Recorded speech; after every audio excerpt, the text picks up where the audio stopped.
வணக்கம். டிடிடிவியின் பிரதான செய்திகளுடன் வாசிக்கும் நான் ஏரட்னும் நிக்சன். செய்தி தரப்படுத்தல் ஜென்சன். முதலில் தலைப்புச் செய்திகள். விண்ணப்பங்கள் நிராகரிக்கப்பட்ட பட்டதாரிகளுக்கு மீண்டும் ஒரு வாய்ப்பு. அமைச்சர் டக்ளஸ் தேவானந்தாவிடம் ஜனாதிபதி உறுதி. 13வது திருத்த சட்டத்துக்கு சேதாரம் இல்லை, அடித்துச் சொல்கின்றார் அமைச்சர் டக்ளஸ் தேவானந்தா. அரசியலமைப்பின் 19வது திருத்தம் ரத்து, 20வது திருத்தத்தை உருவாக்குவதற்கு அமைச்சரவை அங்கீகாரம். புதிய அரசாங்கத்தின் அமைச்சரவை செய்தி தொடர்பாளர்களாக உதய கம்பன்பில மற்றும் ரமேஷ் பத்திரன் ஆகிய 2 அமைச்சர்கள் நியமனம். சித்தியடைய வேண்டும் என்று பரீட்சையில் அமர்வது கல்வி முறையின் நோக்கமல்ல, கல்வி முறையில் மாற்றம் கொண்டுவரப்படும் புதிய கல்வி அமைச்சர் அறிவிப்பு. அடுத்த 5 ஆண்டுகளில் நாட்டின் தேவையை பூர்த்தி செய்யும் அளவுக்கு பால் உற்பத்தி மேம்படுத்தப்படும், ஜனாதிபதி செயலணியின் தலைவர் தெரிவிப்பு. லஞ்சம் பெற்ற குற்றச்சாட்டில் இலங்கை அரசு போக்குவரத்து சபையின் வடபிராந்திய முகாமையாளர் கைது.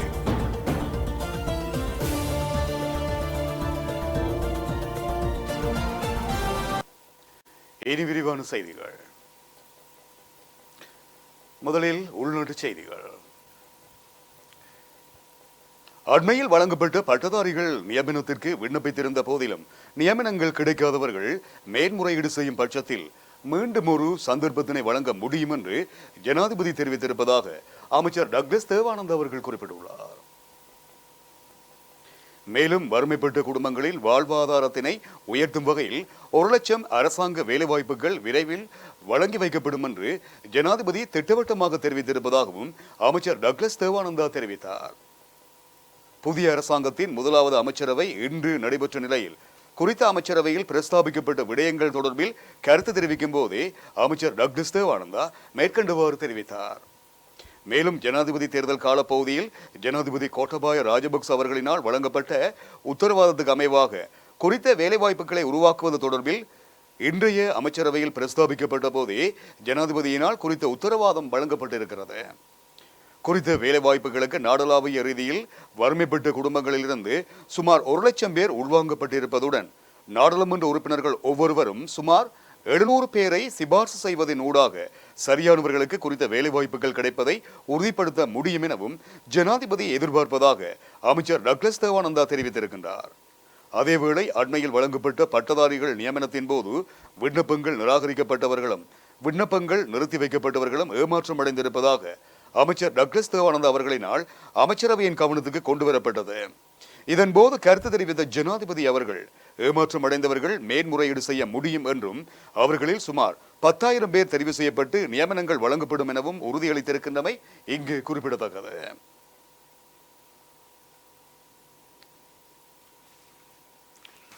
அரசியலமைப்பின் 13வது திருத்த சட்டம் தொடர்பில் தேவையற்ற குழப்பங்களை மக்கள் மத்தியில் ஏற்படுத்தும் விதமாக கருத்துக்கள் வெளியிடப்பட்டு வருவதாக விசனம் வெளியிட்டிருக்கின்ற அமைச்சர் டக்ளஸ் தேவானந்தா அவர்கள் புதிய அரசாங்கத்துக்கு இதுவரை அவ்வாறான நோக்கங்கள் எதுவும் கிடையாது எனவும் அமைச்சர் அவர்கள் மேலும் தெரிவித்திருக்கின்றார். மேலும் உண்மைக்கு புறம்பான கருத்துக்களை வெளியிட்டு மக்கள் மத்தியில் தேவையற்ற குழப்பங்களை யாரும் மேற்கொள்ள வேண்டாம் எனவும் அமைச்சர் வேண்டுகோள் விடுத்திருக்கின்றார்.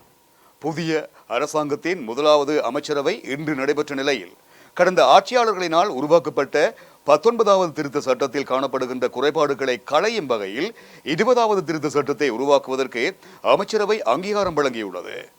அண்மைய நாட்களாக 19வது திருத்த சட்டத்தில் மாற்றங்களை ஏற்படுத்த அரசாங்கம் முயற்சிப்பதாக செய்திகள் வெளியாகிய நிலையில் தமிழ் மக்களின் அரசியல் அபிலாசைகளை நிறைவேற்றும் வகையில் இந்தியாவின் தலையீட்டுடன் உருவாக்கப்பட்ட 13ஆம் திருத்த சட்டத்தினையும் இல்லாமல் செய்வதற்கு புதிய அரசாங்கம் முயற்சிகளை மேற்கொண்டு வருவதாக சில தரப்புகளினால் கருத்துக்கள் வெளியிடப்பட்டு வருகின்ற நிலையிலேயே அமைச்சர் டக்ளஸ் தேவானந்தா மேற்குறிப்பிட்ட கருத்துக்களை வெளியிட்டிருக்கின்றார். இது தொடர்பில் அவர் மேலும் தெரிவிக்கையில், புதிய அரசாங்கம் தொடர்பில் தமிழ் மக்கள் மத்தியில் தவறான அபிப்பிராயத்தினை ஏற்படுத்தி அதனூடாக அரசியல் நலன்களை அடைந்து கொள்ள முயற்சிக்கும் குறுகிய நலன் கொண்டு அரசியல் தரப்புகளே இவ்வாறு உண்மைக்கு புறம்பான கருத்துக்களை பரவ விடுவதாக அமைச்சர் டக்ளஸ் தேவானந்தா அவர்கள் குற்றம் சாட்டியுள்ளார். மேலும் இவ்வாறான அடிப்படையற்ற கருத்துக்கள் தொடர்பில் மக்கள் பதற்றமடைய தேவையில்லை எனவும் அமைச்சர் டக்ளஸ் தேவானந்தா வேண்டுகோள் விடுத்திருக்கின்றமை இங்கு குறிப்பிடத்தக்கது.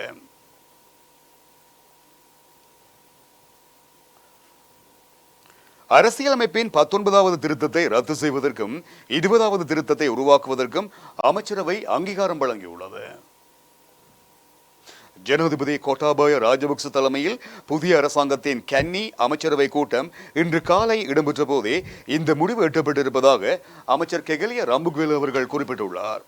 அரசியலமைப்பின் 19வது திருத்தத்தில் உள்ள குறைபாடுகளை நீக்குவது தொடர்பான அமைச்சரவை அறிக்கை இன்று நடைபெறும் அமைச்சரவையின் முதல் கூட்டத்தில் தாக்கல் செய்யப்படும் என்றும் நீதி அமைச்சர் அலி சப்ரி முன்பு தெரிவித்திருந்தார்.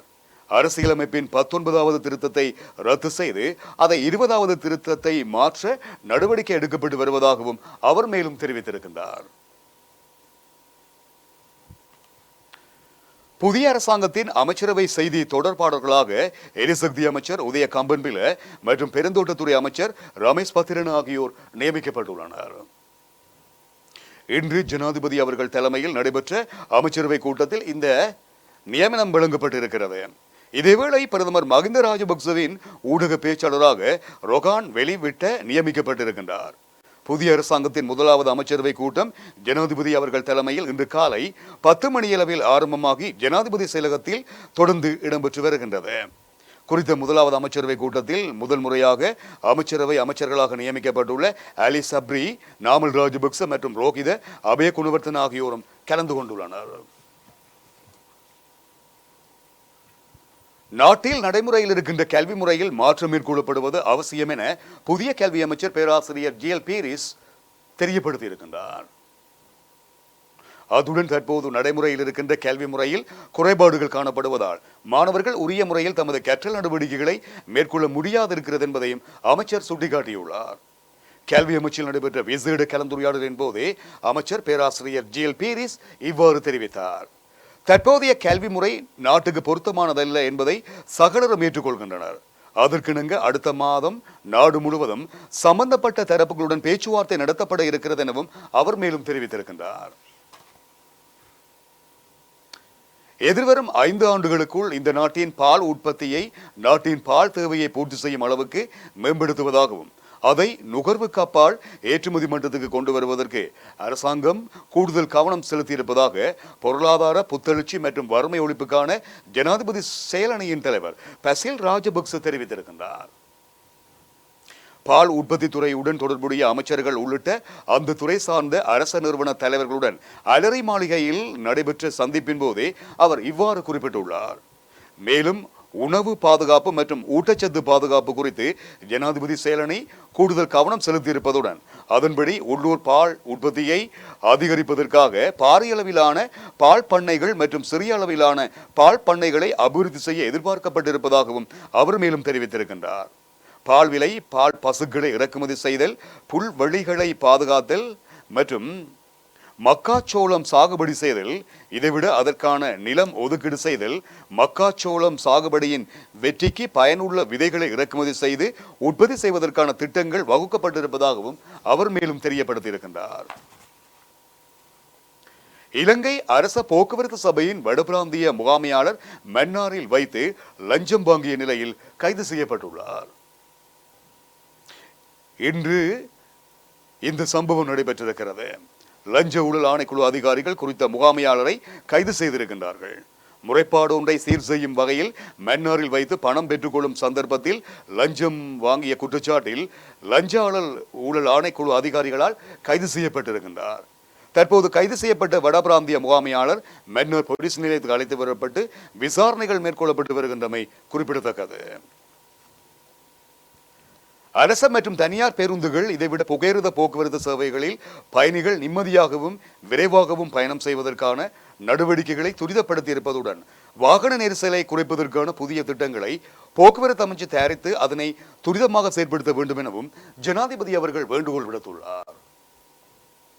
இலங்கை போக்குவரத்து சபை பயணிகளுக்கு சிறந்த சேவையை வழங்கினால் ஏன் நட்டம் ஏற்பட போகிறது என்றும் ஜனாதிபதி அவர்கள் கேள்வி எழுப்பியுள்ளார்.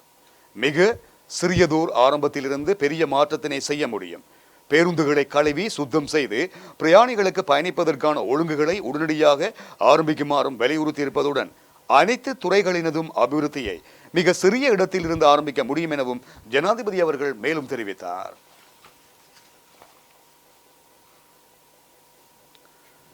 ஜனாதிபதி அவர்கள் தலைமையிலான அரசாங்கத்துடன் நெருங்கி செயற்பட தயாராக இருப்பதாக இந்தியா தெரியப்படுத்தியிருக்கிறது. புதிய அரசாங்கத்தின் வெளிவிவகார அமைச்சராக பதவியேற்றுள்ள தினேஷ் குணவர்த்தனவுக்கு இந்திய வெளியுறவுத்துறை அமைச்சர் எஸ் ஜெய்சங்கர் தன்னுடைய வாழ்த்தை தெரிவித்திருப்பதுடன் இந்தியாவின் அண்மைய நாட்டுக்கு முன்னுரிமை அந்த கொள்கையின் கீழ் இலங்கை இந்திய நாடுகளுக்கு இடையிலான நல்லுறவை அடுத்த கட்டத்துக்கு கொண்டு செல்வதற்காக வெளிவிவகார அமைச்சுடன் மிகவும் நெருங்கி செயற்பட தயாராக இருப்பதாகவும் குறிப்பிட்டுள்ளார். வெளிவிவகார அமைச்சராக நியமிக்கப்பட்ட தினேஷ் குணவர்த்தன கடந்த திங்கட்கிழமை தன்னுடைய கடமைகளை பொறுப்பேற்றுக் கொண்ட நிலையில் அன்றைய தினமே இலங்கைக்கான இந்திய உயர்ஸ்தானிகர் கோபால் பாக்லே அவரை சந்தித்து வாழ்த்துக்களை தெரிவித்திருக்கின்றார் என்பதும் இங்கு குறிப்பிடத்தக்கது.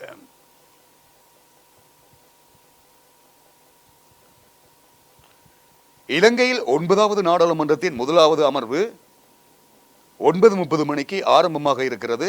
நாளை கடந்த 5ஆம் நாள் நடைபெற்று முடிந்த நாடாளுமன்ற தேர்தலில் ஸ்ரீலங்கா பொதுஜன பெரமுன அமோக வெற்றி பெற்று ஆட்சி அமைத்தது. இந்த நிலையில் புதிய பிரதமர் மஹிந்த ராஜபக்ச தலைமையிலான நாடாளுமன்ற அமர்வு கூட உள்ளது. இதனிடையே இலங்கை வரலாற்றில் முதன்முறையாக ஐக்கிய தேசிய கட்சி உறுப்பினர் ஒருவர் கூட இன்றி வியாழக்கிழமை நாடாளுமன்ற அமர்வு இடம்பெற இருக்கிறது. இம்முறை இடம்பெற்ற பொதுத் தேர்தலில் ஐக்கிய தேசிய கட்சியின் சார்பில் போட்டியிட்டவரும் நாடாளுமன்றத்துக்கு தெரிவு செய்யப்படவில்லை. எவ்வாறாக இருப்பினும் தேசிய பட்டியல் ஊடாக நாடாளுமன்றத்துக்கு செல்வதற்கு ஒருவருக்கு வாய்ப்பு காணப்பட்டது. எனினும் தேர்தல் நிறைவடைந்து 2 வாரங்கள் கடந்துள்ள போதிலும் ஐக்கிய தேசிய கட்சியின் தேசிய பட்டியல் உறுப்பினர் குறித்து இதுவரையில் எவ்வித தீர்மானமும் எடுக்கப்படவில்லை என்று கட்சியின் பொதுச் செயலாளர் அகில விராஜ் காரியவசம் குறிப்பிட்டிருக்கின்றார்.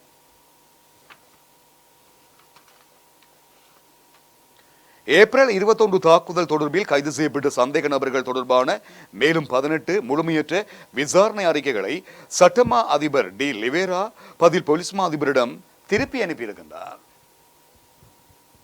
இந்த தாக்குதல்கள் தொடர்பாக சுமார் 100 விசாரணை அறிக்கைகள் இதுவரை திருப்பி அனுப்பப்பட்டிருப்பதாக சட்டமா அதிபர் திணைக்களத்தின் ஒருங்கிணைப்பு அதிகாரி நிசார் ஜேரட்ன குறிப்பிட்டுள்ளார். எனவே விசாரணையை முறையாக முடித்த பின்னர் விசாரணை அறிக்கைகளை சமர்ப்பிக்குமாறு சட்டமா அதிபர் பதில் போலீஸ் மா அதிபர் சி.டி. விக்ரமரட்னவுக்கு அறிவுறுத்தி இருக்கின்றார்.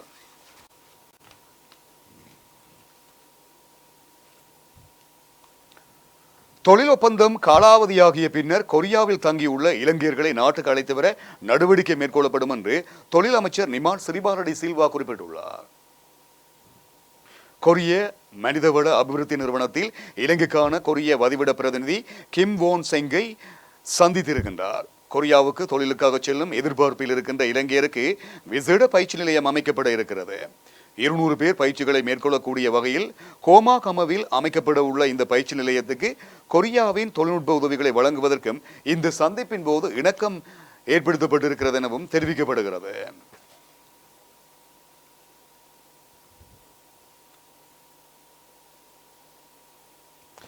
இந்தோனேஷியாவின் தெற்கு சுமாத்ரா தீவில் பாரிய நில அதிர்வு ஒன்று உணரப்பட்டிருப்பதாக அமெரிக்க புவி சரிதவியல் திணைக்களம் தெரியப்படுத்தியிருக்கிறது. இலங்கை நேரப்படி இன்று அதிகாலை 3:59 மணியளவில் ஏற்பட்ட நிலநடுக்கம் 6.9 ரிக்டர் அளவில் உணரப்பட்டிருப்பதாக குறிப்பிடப்படுகிறது. கடற்பரப்பில் இருந்து 163 கிலோமீட்டர் ஆழத்தில் இந்த நில அதிர்வு பதிவாகியுள்ளது. எனினும் இந்த நிலநடுக்கம் காரணமாக இலங்கைக்கு எதுவித சுனாமி ஆபத்தும் இல்லை என தேசிய இலங்கை சுனாமி எச்சரிக்கை மத்திய நிலையம் அறிக்கை வெளியிட்டிருக்கிறது. நுரைச்சோலை லக் விஜய மின் உற்பத்தி நிலையத்தில் ஏற்பட்ட தொழில்நுட்ப கோளாறு காரணமாக நாடளாவிய ரீதியில் இன்று முதல் அமுலாகும் வகையில் 1 மணித்தியாலம் மின்சார விநியோகம் துண்டிக்கப்படும் என இலங்கை மின்சார சபை தெரியப்படுத்தியிருக்கிறது. இன்று முதல் 4 கட்டங்களாக எதிர்வரும் 4-5 நாட்களுக்கு மின் விநியோகம் துண்டிக்கப்பட இருப்பதாக மின்சார சபை மேலும் தெரிவித்திருக்கிறது. அதன் அடிப்படையில் காலை 6 மணி முதல் 7 மணி வரை 1ஆம் கட்டமாகவும், இரவு 7 மணி முதல் 8 மணி வரை 2ஆம் கட்டமாகவும், 8 மணி முதல் 9 மணி வரை 3ஆம் கட்டமாகவும், 9 மணி முதல் 10 மணி வரை 4ஆவது கட்டமாகவும் பிராந்திய ரீதியில் குறித்த மின்வெட்டு அமுல்படுத்தப்பட இருக்கிறது. இவ்வாறு மின்வெட்டு அமுல்படுத்தப்பட இருக்கின்ற பிரதேசங்கள் தொடர்பில் முழு விவரம் அடங்கிய அறிக்கையை இலங்கை மின்சார சபை வெளியிட்டிருக்கிறது என்பதும் குறிப்பிடத்தக்கது. கிளிநொச்சி மாவட்டத்தில் இவ்வாண்டு சிறுபோகத்தில் 42,000 மெட்ரிக் டன் நெல் அறுவடை செய்யப்பட்டிருப்பதாக மாகாண பிரதி விவசாய பணிப்பாளர் அற்புத சந்திரன் தெரியப்படுத்தியிருக்கின்றார். கிளிநொச்சி மாவட்டத்தில் பாரிய நீர்த்தேக்கமாக காணப்படுகின்ற இரணைமடு குளம் உள்ளிட்ட பாரிய நடுத்தர மற்றும் சிறு குளங்களில் மேற்கொள்ளப்பட்ட 2019-2020 ஆண்டுக்கான காலபோக அறுவடையை தொடர்ந்து இவ்வாண்டுக்கான சிறுபோக நெற்செய்கை மேற்கொள்ளப்பட்டு அறுவடைகள் நிறைவு பெற்றிருக்கின்றன. இரணிமடு குளம், கல்மடு குளம், அக்கராயன் குளம், புதுமுறிப்பு குளம், வெண்ணேரி குளம், கரியாலை நாகப்படுவான் குளம், குடமுருட்டி குளம் உள்ளிட்ட பாரிய நீர்ப்பாசன குளங்கள் மற்றும் சிறு நீர்ப்பாசன குளங்கள் என்பவற்றின் கீழ் சுமார் 8688 ஹெக்டேயர் நிலப்பரப்பில் சிறுபோக நெற்செய்கை மேற்கொள்ளப்பட்டு அறுவடைகள் நிறைவு பெற்றிருக்கின்றன. இதனூடாக ஏறத்தாழ 42,000 மெட்ரிக் டன் நெல் அறுவடை செய்யப்பட இருப்பதாகவும் தெரிவிக்கப்படுகிறது.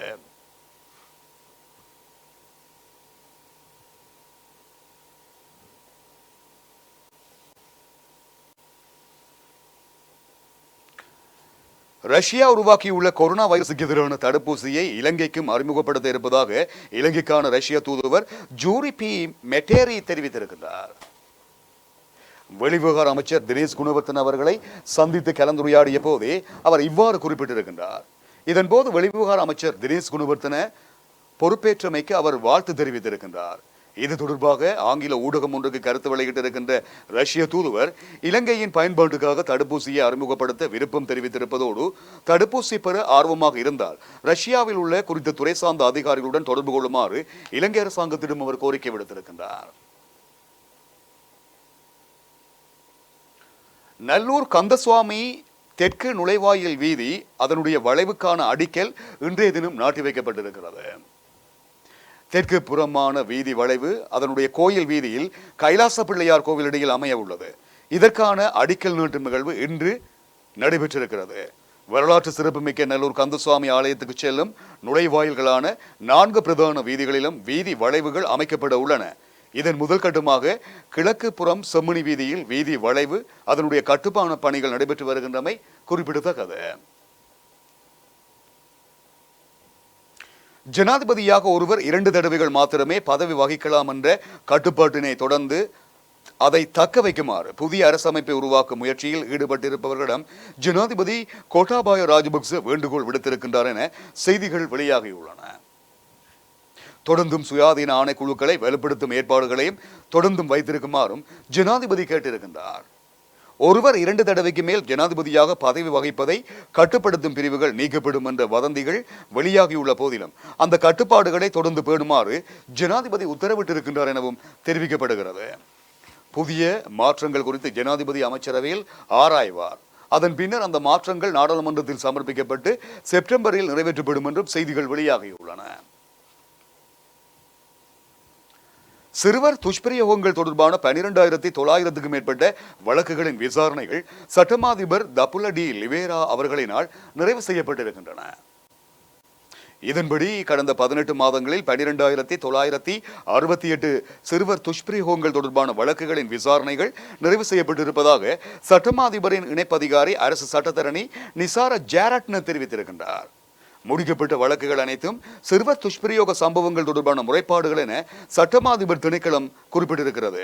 இதேவேளை மேலும் 851 வழக்குகளின் விசாரணைகள் மாத்திரமே நிலுவையில் இருப்பதாகவும் சட்டமாதிபரின் இணைப்பதிகாரி அரசு சட்டத்தரணி நிசார ஜாரட்ன குறிப்பிட்டுள்ளார். அந்த செய்தியின் பார்வையோடு உள்ளூர் செய்திகள் நிறைவுக்கு வருகின்றன. ஒரு சிறிய விளம்பர இடைவேளைக்கு நான் செல்கின்றேன். அதனைத் தொடர்ந்து ஏனைய செய்திகளை பார்க்கலாம்.